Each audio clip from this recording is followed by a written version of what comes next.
Speaker. Well, those opposite seem to have some misplaced nostalgia for the Morrison era.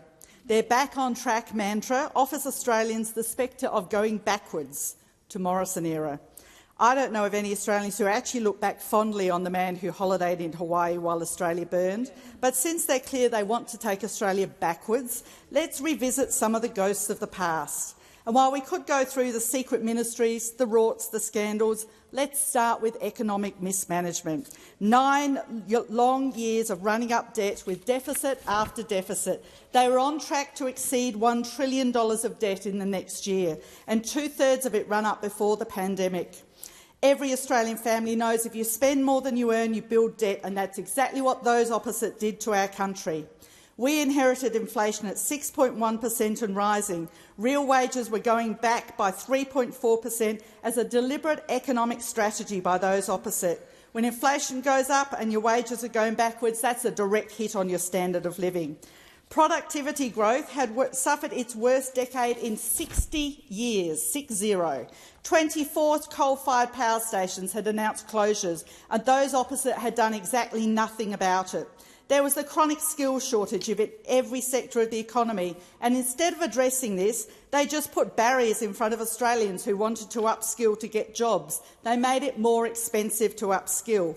Talk about pulling the ladder up behind you. They really don't like young Australians, and they certainly don't want them to be able to build a career and afford a house, start a family or whatever they want in their lives. So I'm sorry to depress you, Deputy Speaker, with that brief sojourn into the dark years when those opposite were wielding their worst on the Australian public to please their wealthy elite big business owners. But I think it's important when they start talking about taking Australia backwards to remember what that track was. But I don't want to leave you depressed. So what have we been doing? We've turned their 9 deficits into back-to-back surpluses. They've been banked, bringing Australia's debt level down and reducing our interest burden. Inflation has more than halved, down from 6.1% to 2.1%. And yes, underlying inflation is coming down as well. And there have now been 4 consecutive quarters of real wages growth. This government wants Australians to earn more, and it's happening. But we also want them to keep more of what they earn, and that's why Labor's tax cuts benefited every single worker in Australia, not just the wealthy ones that those opposite wanted to benefit.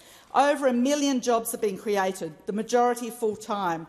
Unemployment rate is on track to average below 4% for the entire parliamentary term for the first time since records began.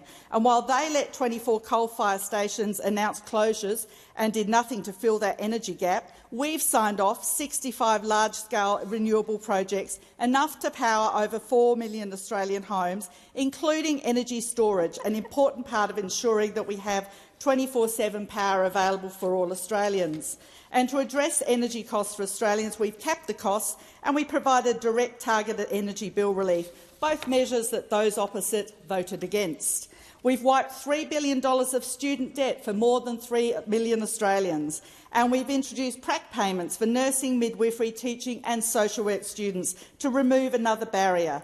We've provided over 500,000 fee-free TAFE places because, unlike those opposite who pull the ladder up behind them, we understand that not only is this a great hand-up for Australians who want to upskill and have great careers, it's also fundamental for the prosperity of this country that we solve our skilled labour shortage. We put $32 billion into addressing the housing shortage. Those opposite cared so little about housing for Australians that for much of the last decade they didn't even have a housing minister.